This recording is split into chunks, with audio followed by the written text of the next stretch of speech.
두 번째 시간인데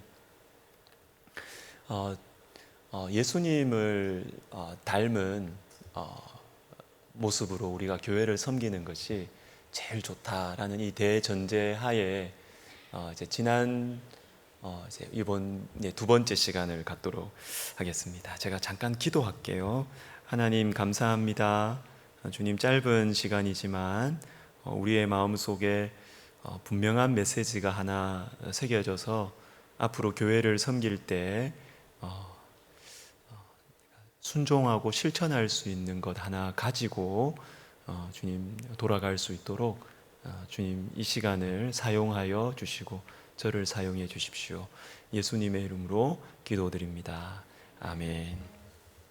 자, 예수님께서 우리를 어떻게 섬기셨는가 보면 크게 세 가지로 제가 말씀을 드렸습니다. 첫 번째는 찾아오셨다. 찾아오셨다. 그 다음에 이제 오늘 할 거 함께 하신다. 그리고 예수님이 떠나시죠. 근데 이제 떠나시는 것이 그냥 이별에 끝나는 것이 아니라 떠나시면서 우리에게 성령을 주시고 우리에게 기도하라고 하시고 이렇게 세 가지 모습이 있습니다.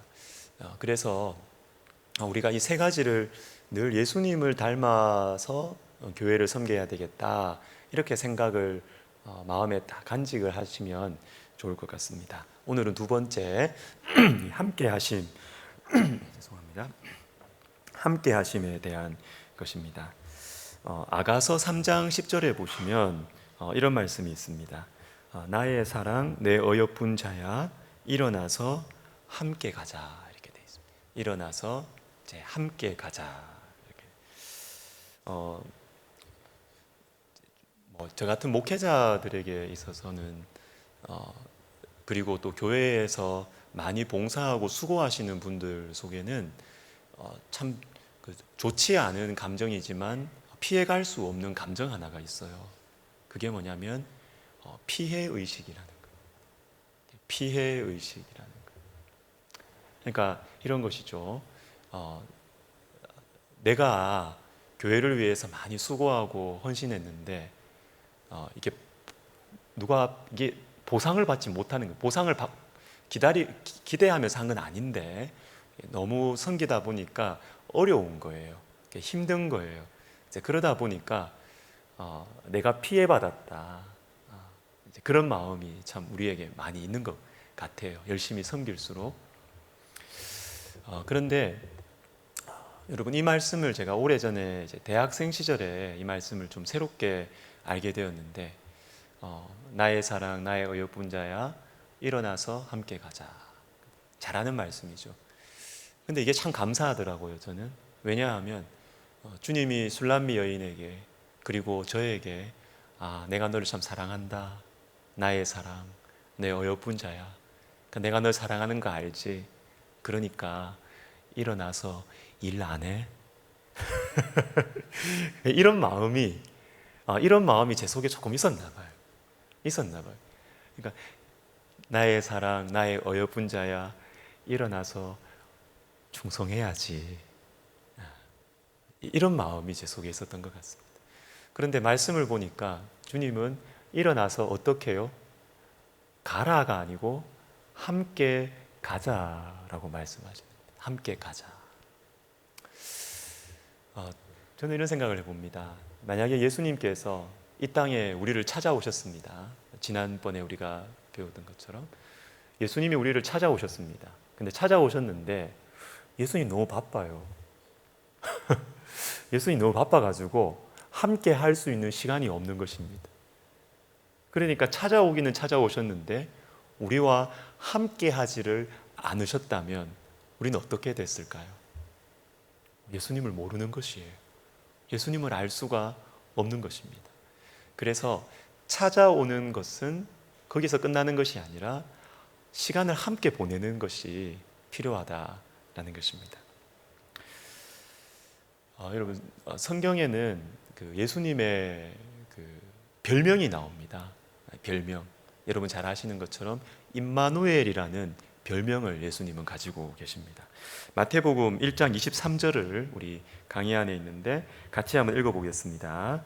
보라, 처녀가 잉태하여 아들을 낳을 것이요 그의 이름은 임마누엘이라 하리라 하셨으니 이를 번역한즉 하나님이 함께 계시다 함이라. 아멘. 예수님께서 이 땅에 오셨는데 예수님의 이름을 어떻게 했느냐면 임마누엘이라 이렇게 하셨어요. 예수님이 어떤 분이시냐? 우리와 함께 하시는 하나님, 함께 하시는 하나님. 구약의 하나님은 조금 멀리 거리감이 있었습니다. 거리감이 있었습니다. 그런데 예수 그리스도께서 이 땅에 인간의 몸을 완전한 인간으로, 완전한 하나님이시지만 완전한 인간으로 오셨을 때 예수님의 이름을 임마누엘이다, 우리와 함께 하시는 하나님이다, 이렇게 말씀하셨어요. 그런데 이게 마태복음 1장이잖아요. 그런데 우리가 오늘 성경에서, 오늘 설교에서도 읽었지만 마태복음 맨 마지막에 임마누엘이 또 나와요. 마태복음 28장 20절에 보면 내가 너희에게 분부한 모든 것을 가르쳐 지키게 하라. 볼지어다 내가 세상 끝날까지 너희와 항상 함께 있으리라 하시니라. 이렇게 됩니다. 여러분, 우리가 이렇게 신학 공부를 이렇게 하면 성경을 이렇게 해석하는 걸 배우는데요. 성경 해석하는 것 중에 이렇게 유명한 하나의 구조가 있습니다. 그게 뭐냐면 봉투 구조라 그래요. 봉투 구조. 우리 국어 시간에 다 배운 건데요. 양괄식이라고 여러분 아십니까? 양괄식. 주제가 처음에 나오고 그 다음에 주제가 맨 마지막에 한 번 더 나오는 것입니다. 이게 마치 어떤 물건을 봉투처럼 딱 감싸고 있다라고 해가지고 이걸 봉투 구조다, 이렇게 이야기를 해요. 그런데 주제가 앞에 나오고 뒤에 나온다라는 것은 사실은 이 성경에 가장 해주고 싶은 주제가, 말씀이 바로 이거라는 것이죠. 그렇죠? 그래서 마태복음을 우리가 두 구절을 읽었는데 맨 앞부분에 임마누엘이 나왔습니다. 하나님 우리와 함께 하신다. 그런데 이 마태복음을 마무리하면서 또 임마누엘이 나오는 거예요. 너희와 항상 함께 하시리라. 이 말씀은 중요할 뿐만 아니라 확실합니다. 확실합니다. 여러분, 그래서 우리의 영적인 생활에서 참 중요한 것이 뭐냐면 하나님이 지금 나와 함께 하신다는 것을 여러분 의식적으로 생각하세요. 아니, 목사님 나 안 느껴지는데요. 아니, 목사님 나 안 느껴지는데 그 어떻게 하나님 나와 함께 계신다고 이렇게 자꾸 내가 생각을 하는 건 내가 만들어내는 것 아닙니까? 그러니까 이렇게 생각할 수 있잖아요. 여러분들이 그렇게 생각하지 마시고 이건 하나님의 말씀을 믿고, 주님은 우리와 항상 함께 하겠다고 주님은 약속을 하셨거든요. 그러니까 나를, 내 감정을 믿지 마시고요, 말씀을 믿고 주님 우리와 나와 지금 여기에 함께 하신다라고 생각을 하셔도 돼요. 생각을 하셔도 됩니다. 이게 우리의 영적인 삶에 굉장히 큰 변화를 일으킬 것입니다. 큰 변화를 일으킬 거예요. 그래서 여러분, 뭐 구역에서도 그렇고 뭐 가정에서 예배를 드릴 때도 그렇고 그냥 이렇게 나는 예배를 형식에 맞추어서 예배를 드리고 사실은 하나님이 이곳에 안 계셔, 그냥 나는 규칙에 따라서 예배를 드리는 거야, 옳지 않습니다. 여러분, 그게 아니고 두세 사람이 모여도 여러분 인도하실 때 의도적으로 그렇게 말을 한번 해보세요. 여러분이 구역장이시라면, 또 교사라면, 하나님이 이곳에 우리와 함께 계시는데요, 우리 이 하나님을 바라보고 우리 같이 한번 기도해 봅시다. 이렇게 해봐요. 그게 진리입니다. 주님이 우리와 함께 계세요. 지금도 이 자리에 주님이 함께 계세요. 함께 계세요. 하나님이 우리와 함께 하신다는 것을 의식적으로 붙잡아야 됩니다. 그때 능력이 나타납니다. 하나님이 역사하시는 겁니다. 예수님께서 제자들을 세우셨습니다. 저는 예수님의 이 제자들을 세우시는 이 마가복음 3장 14절 말씀을 참 좋아하는 것 같아요. 제가 우리 3장 14절 말씀을 같이 한번 읽어보겠습니다. 시작. 이에 12를 세우셨으니 이는 자기와 함께 있게 하시고 또 보내사 전도도 하며 귀신을 내쫓는 권능도 가지게 하려 하심이로라. 아멘. 참 제 속에 이 말씀이 참 신선하게 다가오고 좋았던 것은 아마 제가 제 내면을 한번 이렇게 파헤쳐 볼 때 제 속에는 참 율법주의적인 그런 마음이 많은 것 같아요. 어릴 때부터 믿는 가정에서 이렇게 자라오고 그리고 교회 안에서 흠 없이 이렇게 살아가는 것이 맞고 교회에서 뭔가 이렇게 이제 판단받지 않아야 되는 삶으로 살아가는 것이 익숙하다 보니까 이 말씀이 저에게는 참 신선하게 다가왔습니다. 왜냐하면 예수님께서 제자들을 세우시면서 제자들을 세우신 목적을 몇 가지를 말씀해 주시는 거예요. 내가 12를 세웠다. 왜 12를 세웠느냐 하면 전도하게 하시려고 나오지요. 그리고 나서 귀신 내쫓는 권능도 행하게 하시려고 나오잖아요. 근데 저는 이것만 나왔으면 그래 그러면 그렇지. 그래 예수님 제자들 세우셔가지고 그래 이렇게 열심히 그냥 일 시키시는 거. 그 제 마음속에 그냥 그런 마음이 제 가운데 있었던 것 같아요. 그런데 웬걸요? 그것보다 먼저 나오는 말씀이 있네요. 맨 먼저 제자들을 세우신 첫 번째 목적이 있네요. 그게 뭡니까?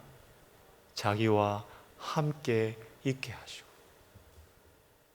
너무 고마웠어요. 저는 이 말씀. 그리고 이 말씀이 너무 신선했어요. 그리고 너무 감사했어요. 그렇구나.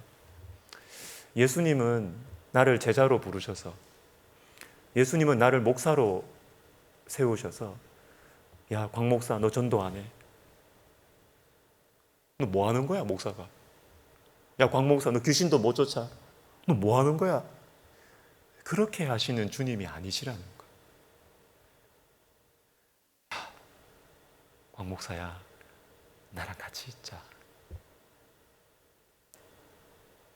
너 너무 일 많이 한다고 나하고 함께하는 시간이 없네.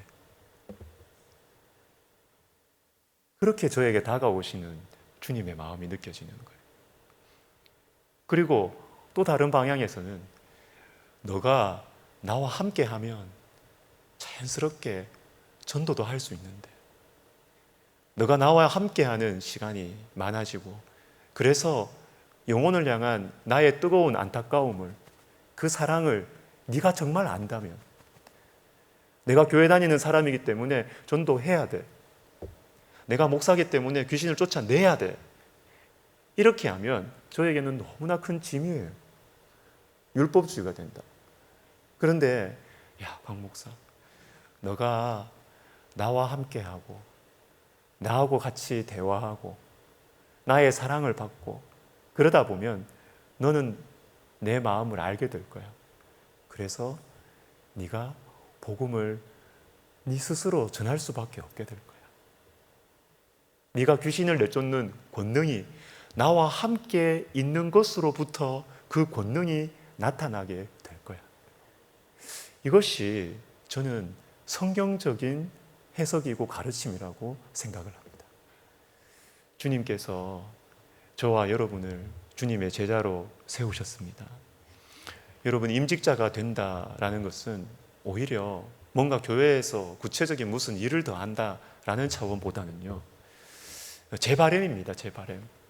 저는 우리 임직자 이제 12월 1일에 89명이 이제 새로 서게 되는데요.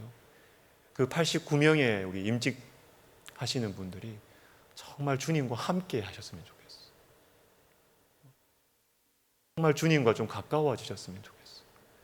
그래서 주님의 마음을 좀 알고 있잖아요. 예, 그렇죠.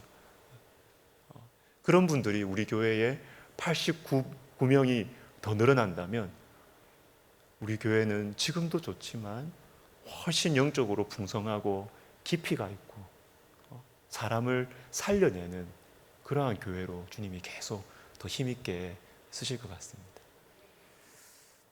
세 번째, 예수님께서 제자들을 세우시고 제자들을 이제 사람 만들어 가시잖아요. 사람 만들어 가시는데 예수님의 그 사람 만들어 가시는 방법이 있어요. 그 방법, 교육 철학, 예수님의 교육 철학이 있습니다. 예수님의 교육 철학이 뭐냐면 강의 안에 나와 있는 이 두 구절에 잘 나타나고 있습니다. 제가 꺽쇠로 마가복음 8장 27절에 꺽쇠로 표현한 부분이 있습니다. 어디에 표현해 놨어요, 여러분? 길에서라고 되어 있습니다. 그리고 10장 52절에 꺽쇠 안 해놨는데 뒤에 길에서 한 번 더 나오죠. 길에서 한 번 더 나와요. 자, 이게 뭐냐면 마가복음의 전체 중에서 중간에 있는 큰 길단락이라고 성경학자들이 이름을 붙인 큰 단락이 있습니다. 길단락, 뭐 하여튼 이런 이름들이 좀 있어요. 어떤 거는 뭐 떡단락도 있고요. 하여튼 이런 게 있어요. 떡을 중심으로 쭉 말씀이 진행되는 그렇게 이제 그런 부분도 있어요. 근데 이 마가복음의 이 8장 27절부터 10장 52절까지는 길단락이라고 해요. 길단락. 이 길단락은 뭐냐면 이 길은 갈릴리에서 예루살렘으로 가는 길을 말합니다. 예루살렘은 십자가가 있는 곳입니다. 예수님께서 십자가를 향하여서 쭉 가는 길, 그걸 여정이라고 볼 수 있습니다. 누가복음에서는 그게 여행기사 이렇게 표현을 해요. 이 길을 걸어가면서 뭐를 가르쳐 주시느냐 하면 제자가 되는 길을 가르쳐 주세요. 길을 가르쳐 주시는데 이 길의 성분이 뭐냐? 1번, 2번, 3번. 이 길의 목적이 뭐냐? 1번, 2번, 3번. 강의실에서 그렇게 가르쳐 주시지 않으시고 예수님께서는 길을 함께 걸어가면서 제자의 길을 가르쳐 주시는 것이에요. 이게 예수님의 교육 철학이에요. 교육 철학. 그래서 참 이것을 우리가 좀 이렇게 적용을 할 수 있을까? 나의 삶에. 여러분 이렇게 하시면 됩니다. 늘 그렇게 하실 수는 없어요. 그러나 여러분 마음속에 이걸 하나 이렇게 무기로 하나 삼고 한번 교회를 한번 섬겨보세요. 예를 들어서 제가 이 자리에 이제 계셔서 이해하실 수 있겠습니다. 또 죄송한 마음도 있고, 만약에 여러분 내가 이렇게 볼 때 저 구역원이 그리고 내 같이 성가대하는 저 분이 지금 인생의 어려움을 겪고 있으면서 내가 볼 때 기도를 해야 되는 분 같은데 하나님께서 이 사람을 기도의 자리로 이끄시는 것 같아 보일 때가 있잖아요, 여러분. 이게 보일 때가 있습니다. 그러면 그렇게 할 때 어떻게 해야 될까요? 어떻게 해야 될까요? 이 집사님 금요 기도회 가셔야죠. 이렇게 하면 마음속으로 이럽니다. 너나 가세요. 사람 마음이 좀 이렇게 그럴 수 있어요. 나 가기 싫다는 거죠. 그런데 여러분 그때 우리가 할 수 있는 섬김이 있습니다. 같이 가요. 같이 가요. 이 집사님 이번 주일에 금요기도회 저랑 같이 가요. 6시에 만나서 같이 밥 먹고 우리 같이 가서 같이 기도해요. 그러면 이분이 그냥 당신 기도회 가세요 하는 것과는 비교할 수 없는 마음의 선한 부담감을 가지게 됩니다. 이분이 정말 나를 생각하는구나. 나를 위해서 수고를 정말 하는구나. 시간을 내놓구나. 이런 마음을 갖는 거예요. 늘 우리가 그렇게 할 수는 없지만 여러분 마음속에 하나님께서 이 영혼을 부르고 계신다. 또 이 영혼에게 이게 필요하다 싶으면 그것이 무엇이든 그것이 1:1 제자 양육일 수 있습니다. 부부 사랑학교일 수도 있습니다. 여러분들이 같이 한번 해봐요. 같이 한번 해봐요. 이러면 여러분 굉장히 그게 참 인격적인 방법이고 예수님의 방법이에요. 길을 가면서 길을 가르쳐 주시는 예수님의 방법. 여러분, 함께 하시는 이 예수님의 모습이 가장 클라이막스, 가장 극적으로 나타난 장소가 있죠. 그것은 바로 십자가입니다. 십자가.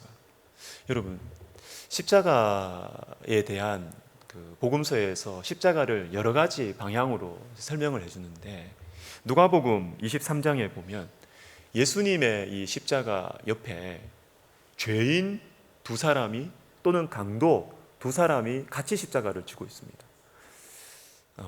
여러분, 이것은 뭐냐면 이 십자가는 예수님의 자리 이전에 이거는 우리가 서야 할 자리라는 것이죠. 우리가 서야 할 자리라는 것입니다. 그리고 한 강도는 그곳에서 예수님을 영접하고 천국에 갑니다. 그런데 한 강도는 그냥 죽는 거예요.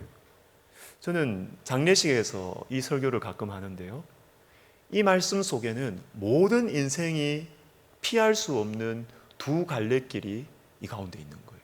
이쪽 아니면 이쪽입니다. 뭐라고 과거의 삶이 어떠하든지 상관없이 모든 인생은 이 두 십자가 중에 하나로 갈라지게 되어 있습니다. 그렇죠. 그렇죠. 우리가 서야 할 십자가입니다.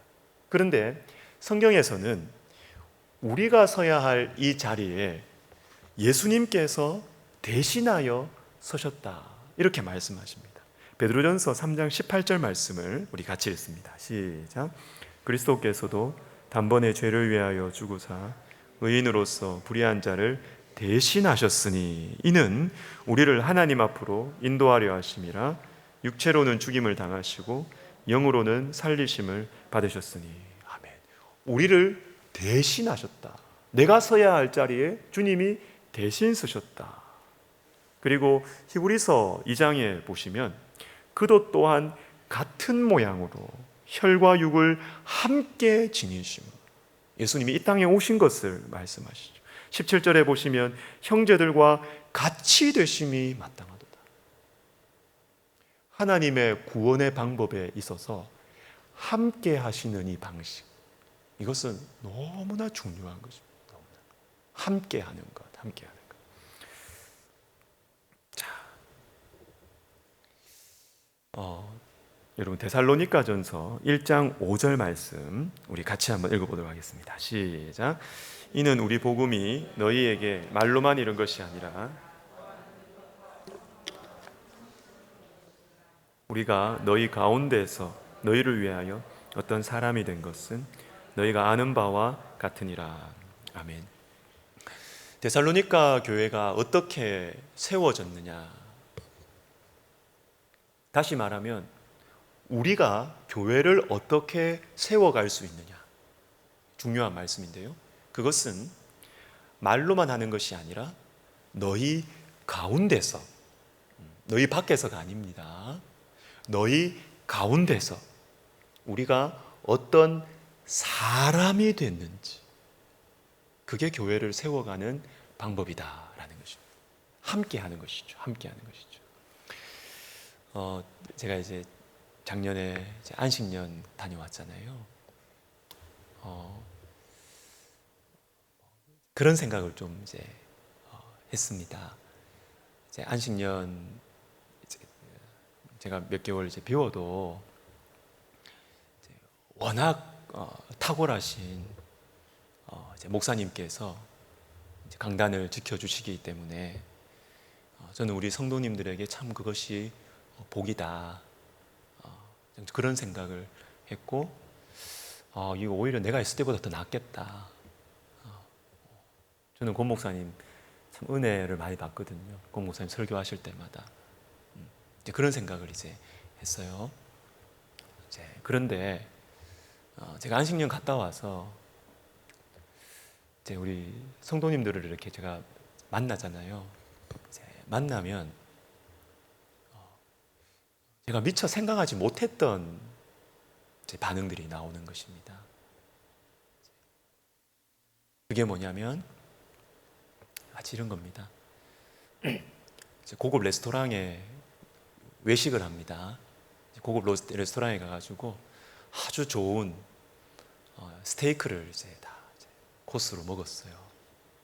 네, 먹었는데 이 고급 이 스테이크를 이제 매일 먹는 거예요. 매일 먹다 보니까 이렇게 엄마가 해주는 밥이 생각이 나는 거예요. 엄마가 해주는 된장찌개가 생각이 나는 거예요. 그리고 그냥 딱 그 느낌이 들었습니다. 권 목사님의 설교는 너무나 탁월하고 좋으시지만 죄송합니다. 엄마가 생각이 나는 거죠. 엄마가 생각이 나셨던 것 같아요. 근데 그게 왜 그럴까? 제가 보니까 다른 게 아니에요. 다른 게 아니고, 목사님, 제가 뭐 여러분들하고 뭐 늘 같이 있고 그런 건 아니잖아요. 그렇지만, 목사님, 제가 정말 어려운 문제가 생겼을 때, 우리 가정에 이런 어려움이 있을 때, 말할 사람이 없었어요. 이겁니다, 이거. 뭐 다른 거 아닙니다. 그리고 우리 권성수 목사님께서 이런 부분을 너무 잘 지켜주셨어요. 우리 성도님들은 힘드셨을 수 있지만 잠시 계시는 그 설교 목사님께서 우리 성도님들의 뭐 깊은 고민과 이런 것들을 막 이제 듣기 시작을 하시면 본인이 힘드시는 것도 힘드시지만 교회가 어려워진다는 것을 권 목사님이 아시는 거예요. 그래서 권 목사님이 아주 그 선을 너무 잘 지켜주신 거예요. 저는 부탁 안 했습니다. 개인적으로 만나지 마세요. 이런 말 안 했습니다. 절대로 그런 말 안 했습니다. 저는 몰랐어요. 전혀 몰라요. 예상을 못했어요. 더 좋겠다. 더 낫겠다. 내가 없는 것이. 저는 그런 생각이었습니다. 그런데 우리 성도님들 마음속에는 목사님 힘들고 어려울 때 너무 은밀한 얘기는 제가 성도님들 목회를 해보니까 알겠어요. 너무 힘들고 어려운 얘기는 주변의 분들한테 얘기를 잘 못해요. 담임 목사한테 오셔요. 오셔서 목사님만 아세요. 부교육자분들도 알기를 원하지 않는 그런 문제들 가지고 오는 것도 자주 있어요. 목사님만 아세요. 기도해 주세요. 그렇게 되는 거예요. 그렇게 말할 곳이 없었다라는 것이. 여러분, 교회를 세워가는 것은 우리의 탁월한 강의와 설교로 되는 게 아니더라고요. 그것이 중요하지만 그것만으로는 안 되는 것 같습니다. 그리고 성경적으로 그게 맞는 것 같습니다.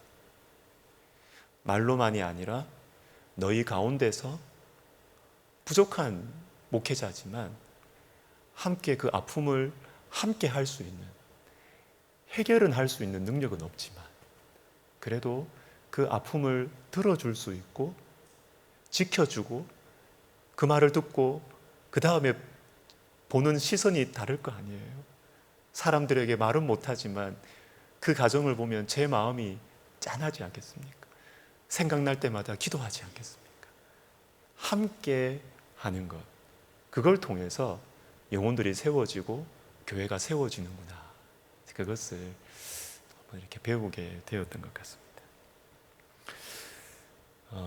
여러분, 창세기 이제 37장부터 요셉에 대한 이제 이야기가 말씀이 나옵니다.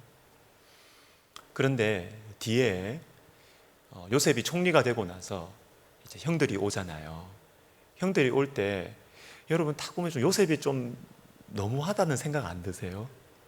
아니, 그냥 당장 내가 요셉이다 이렇게 이야기하면 될 것이지 뭘 자꾸 감추고 오라니 가라니, 아버지를 모시고 오라니, 동생을 데리고 오라니. 아니, 뭐 갑질하는 게 애국 총리 갑질 아니에요 이거?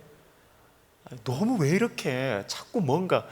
근데 여러분, 45장에 딱 들어가면 요셉이 드디어 자기를 밝혀요. 막 울면서 내가 요셉이라, 내가 요셉이라 하면서 자기를 밝힙니다. 그런데 그 자신을 밝히는 곳 지점이 있습니다. 그 포인트가 있습니다. 왜 요셉이 자기를 밝히느냐?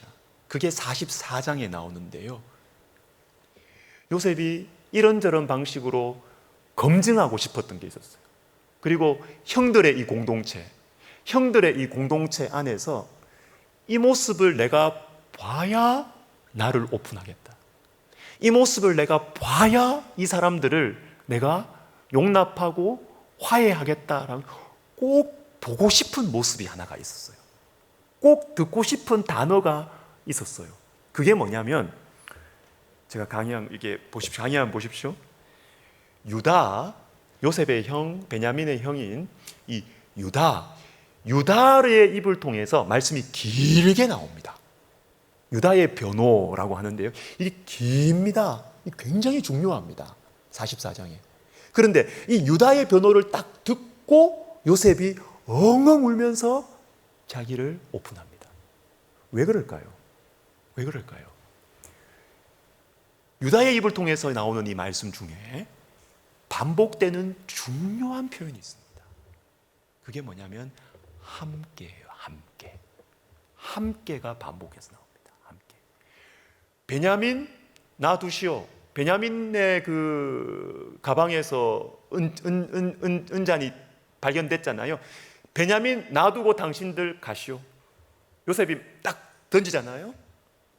베냐민 이 인간은 내 거 훔친 인간이다. 이거 감옥에 들어가야 된다고. 이렇게 딱 할 때 여러분 이 베냐민이 누굽니까? 이 상황을 요셉이 제2의 요셉으로 몰고 가는 거예요. 베냐민.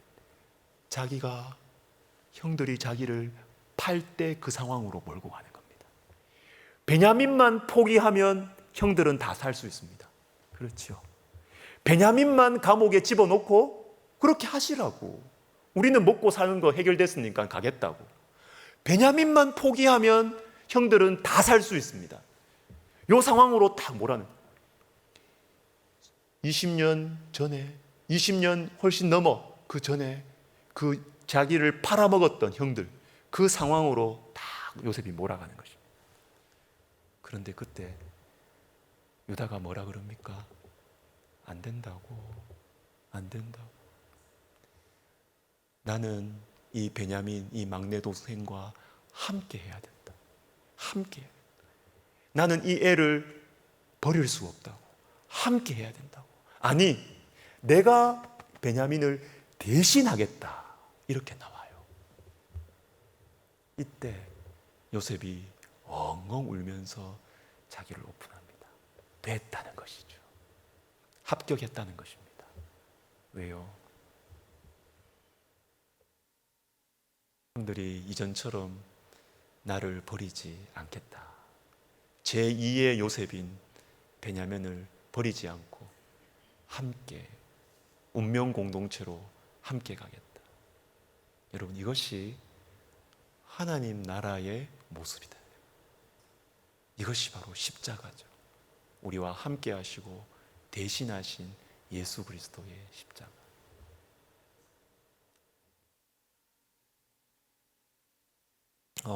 몽골 선교 여행 때 한 2주 됐나요? 우리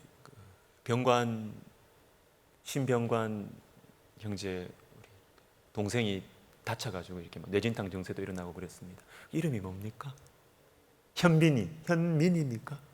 현민, 예, 심현민.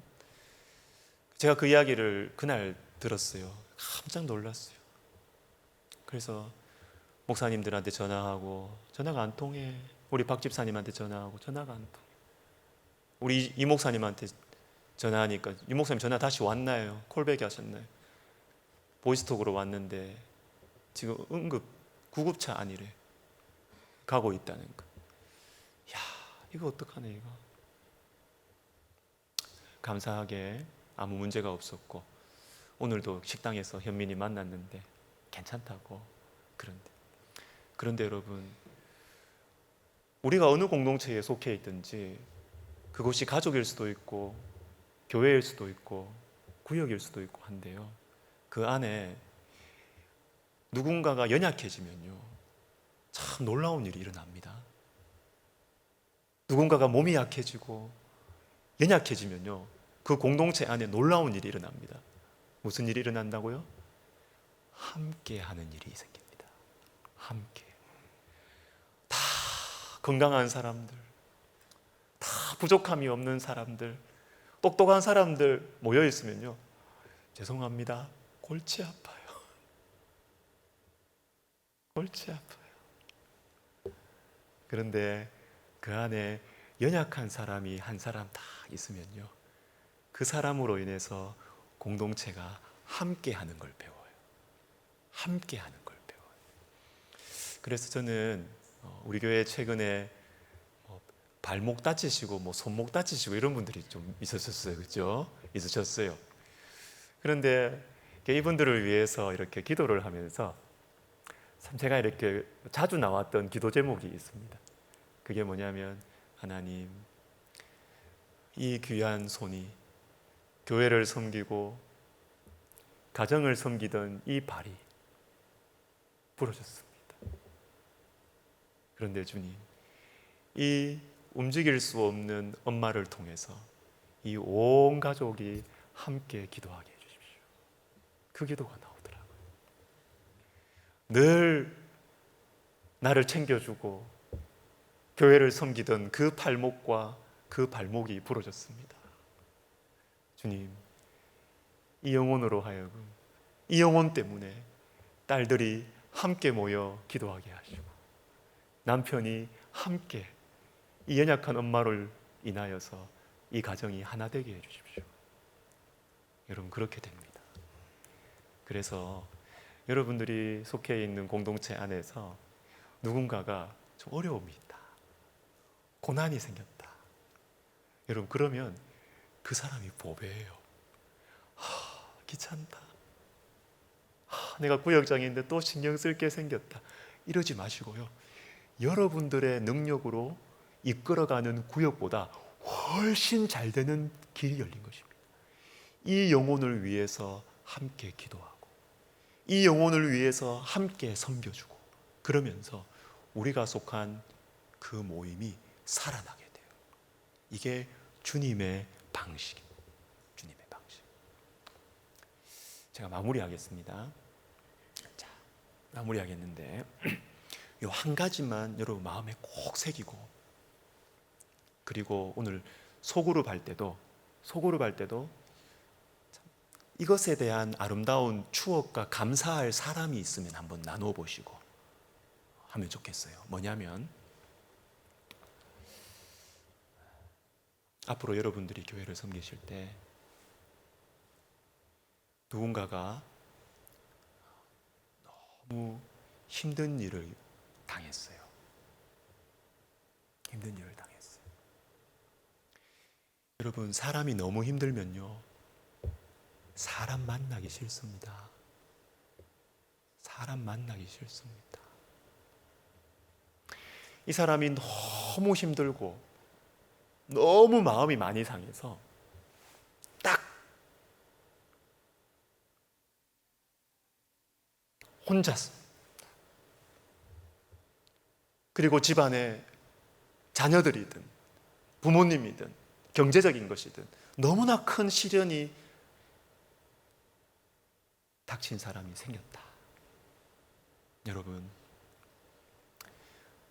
그런 사람이 생기면요, 여러분, 우리 이거 합시다. 이거 뭐 하냐면,